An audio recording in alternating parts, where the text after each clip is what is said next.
Outsourcing में वर्चस्व को लेकर मामसुआ जेएमएम के कार्यकर्ता भिड़े, चले लाठी डंडे, 20 से अधिक घायल। झारखंड के धनबाद जिले के निरसा में नए आउटसोर्सिंग में वर्चस्व को लेकर आज शनिवार को दो पक्षों के लोग आपस में भिड़ गए। इस दौरान जमकर लाठी डंडे चले।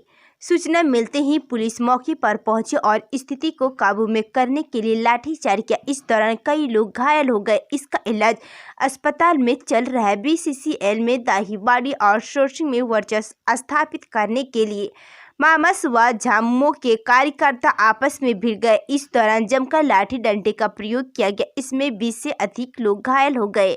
झारखंड के धनबाद जिले के कालूवाठान पंचायत के बीसीसीएल में दाहीवाड़ी आउटसोर्सिंग में वर्चस्व स्थापित करने को लेकर मामसुआ झारखंड मुक्ति मोर्चा के कार्यकर्ताओं के बीच जमकर मारपीट हुई। दोनों पक्षों के लोग लाठी डंडे व लैस थे। इस भिड़ंत में दोनों पक्षों के करीब 20-25 लोग घायल हो गए। निरसा सीएससी सहित अन्य अस्पतालों में घायलों का इलाज किया जा रहा है। इस दौरान स्थिति को काबू में करने के लिए पुलिस को लाठीचार्ज करना पड़ा। पुलिस को भी काफी मशक्कत करनी पड़ी। चक्रवाती तूफान जावद झारखंड में कितना ढाएगा कहर, कब तक होगी बारिश? झारखंड में आज शनिवार से चक्रवाती तूफान जावद का असर दिखेगा। इससे राज्य के कई इलाकों में सोमवार तक बारिश होगी। मौसम वैज्ञानिकों के अनुसार झारखंड के दक्षिणी और मध्य हिस्से में जावद का असर दिखेगा। कोडरमा और लोहरदगा में इसका आंशिक असर रहेगा।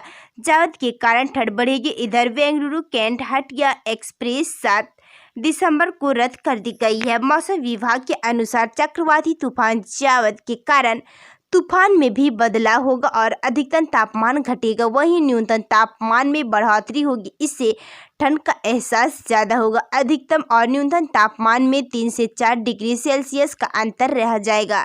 मौसम विभाग के अनुसार 5 दिसंबर को अधिकतम तापमान 21 और न्यूनतम तापमान 16 डिग्री सेल्सियस के आसपास होगा। झारखंड के सभी पंचायतों में खुलेंगे जेनेरिक मेडिकल स्टोर। संचालन के लिए फार्मासिस्ट की नहीं होगी जरूरत। राजधानी की तर्ज पर जिले की सभी पंचायतों में जेनेरिक मेडिकल स्टोर खोलने के प्रस्ताव पर काम शुरू कर दिया गया है। इसके लिए जिला ग्रामीण विकास अभिकरण की ओर से सभी प्रखंड विकास अधिकारी को पत्र लिखकर 15 दिसंबर तक इच्छुक एजेंसी की आवेदन प्रक्रिया को पूरा कर लेने को कहा गया है। जेनेरिक मेडिकल स्टोर खोलने के प्रस्ताव पर पंचायत सचिव व मुखिया द्वारा अनुशंसा की जानी है। अंत में प्रखंड विकास अधिकारी व औषधि निरीक्षक द्वारा संयुक्त रूप से स्टोर खोलने की अनुशंसा करने के बाद लाइसेंस जारी कर दिया जाएगा। ज्ञात हो कि स्वास्थ्य विभाग के अपर मुख्य सचिव अरुण कुमार सिंह ने सभी पंचायतों में जेनेरिक मेडिकल स्टोर खोलने का प्रस्ताव औषधि निदेशालय को दिया था। आज से झारखंड में दिखेगा तूफान का असर। जावद के कारण 40 किलोमीटर प्रति घंटे की रफ्तार से चलेगी हवा। 12 जिलों में 5 दिसंबर तक हो सकती है बारिश। चक्रवात जावद आज आंध्र प्रदेश और ओडिशा के समुद्र तट से टकराएगा। माना जा रहा है कि ओडिशा में पूरी समुद्र तट के पास इसका लैंडफॉल होगा। इस दौरान उड़ीसा के समुद्री तट में 100 किलोमीटर प्रति घंटे की रफ्तार से भी हवा चल सकती है। वहीं इसका हल्का असर शनिवार से ही झारखंड में देखने को मिल सकता है। मौसम वैज्ञानिक केंद्र रांची के सेंटर हेड अभिषेक आनंद ने बताया कि 4 और 5 दिसंबर को दक्षिणी मध्य और उत्तर पूर्वी हिस्से में हल्की से मध्य हिस्से के बारिश हो सकती है। 40 किलोमीटर प्रति घंटे तक हवा चल सकती है। झारखंड में इसका असर बेहद ही कम दिखने को मिल सकता है। ओमिक्रॉन पर आईआईटी का पहला डेटा एनालिसिस। जनवरी में आएगी कोविड की तीसरी लहर। फरवरी में 1.5 लाख डेली केस पर बनेगा पीक। ओमिक्रॉन वेरिएंट के भारत में केस आने के बाद कोरोना वायरस की तीसरी लहर नए साल की शुरुआत आनी जनवरी 2022 में आ सकती है। आईआईटी कानपुर के प्रोफेसर मनिंदर अग्रवाल की ओर से ओमिक्रॉन वेरिएंट पर किए गए डेटा एनालिसिस में यह तथ्य सामने आया है कि देश में कोरोना की पहली और दूसरी लहर के दौरान प्रोफेसर अग्रवाल का कोरोना को लेकर किए गए डेटा एनालिसिस काफ़ी सुर्खियों में रहा था। प्रोफेसर अग्रवाल के अनुसार नाइट कर्फ्यू, भीड़ लगाने पर प्रतिबंधों से ही केस की संख्या में कमी आ गई। दुनिया भर में फैल रहे खतरनाक ओमिक्रॉन वेरिएंट और तीसरी लहर की आशंका पर मनीन्द्रनाथ ने साउथ अफ्रीका से लेकर बाकी देशों के डेटा को स्टडी किया और भारत को लेकर अहम विश्लेषण निकाले हैं। इसको लेकर दैनिक भास्कर प्रोफेसर मनीन्द्र अग्रवाल का इंटरव्यू। झारखंड में बिजली संकट के आसार, एनटीपीसी ने बिजली कटौती का दिया नोटिस। यह वजह दामोदर घाटी निगम के बाद अब नेशनल थर्मल पावर स्टेशन ने भी राज्य सरकार को बिजली आपूर्ति में कटौती का नोटिस दिया है।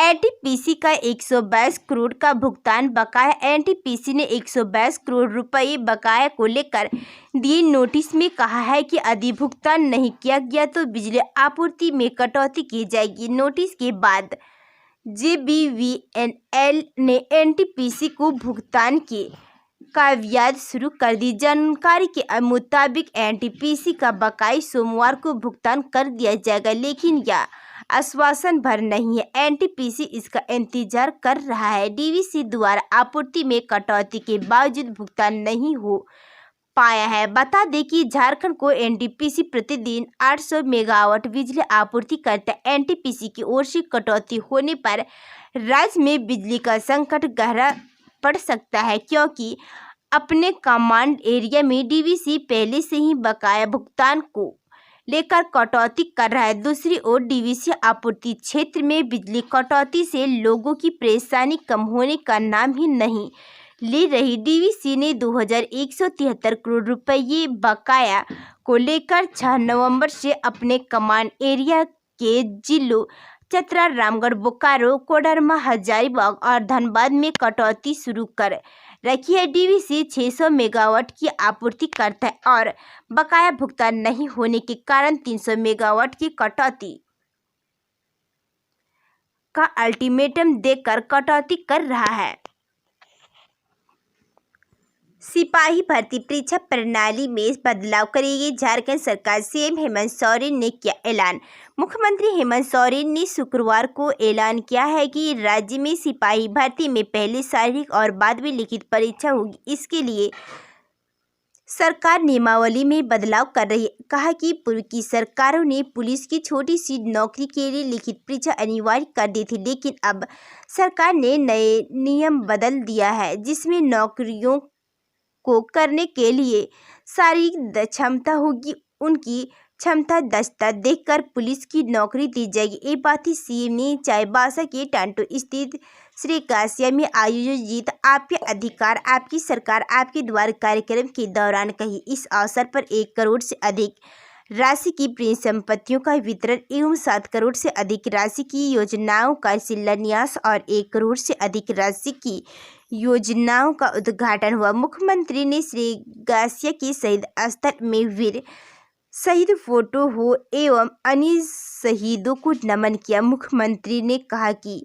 नौकरी के अतिरिक्त और भी संभावनाएं हैं। योजनाओं के जरिए स्वरोजगार का सृजन किया जा रहा है। रोजगार सृजन योजना के तहत बड़े पैमाने पर लाभ देने का प्रयास किया जा रहा है। सरकार लोगों के कार्यों को आगे बढ़ाने में सहयोगी करेगी। इसका लाभ राज्य के युवा अवसर ले। राज्य में युवाओं को रोजगार देने के लिए सरकार प्रतिबद्ध है। इस सिलसिले में नियुक्ति नियमावली तैयार कर ली गई है तथा बड़े पैमाने पर नियुक्ति प्रक्रिया शुरू कर दी गई है।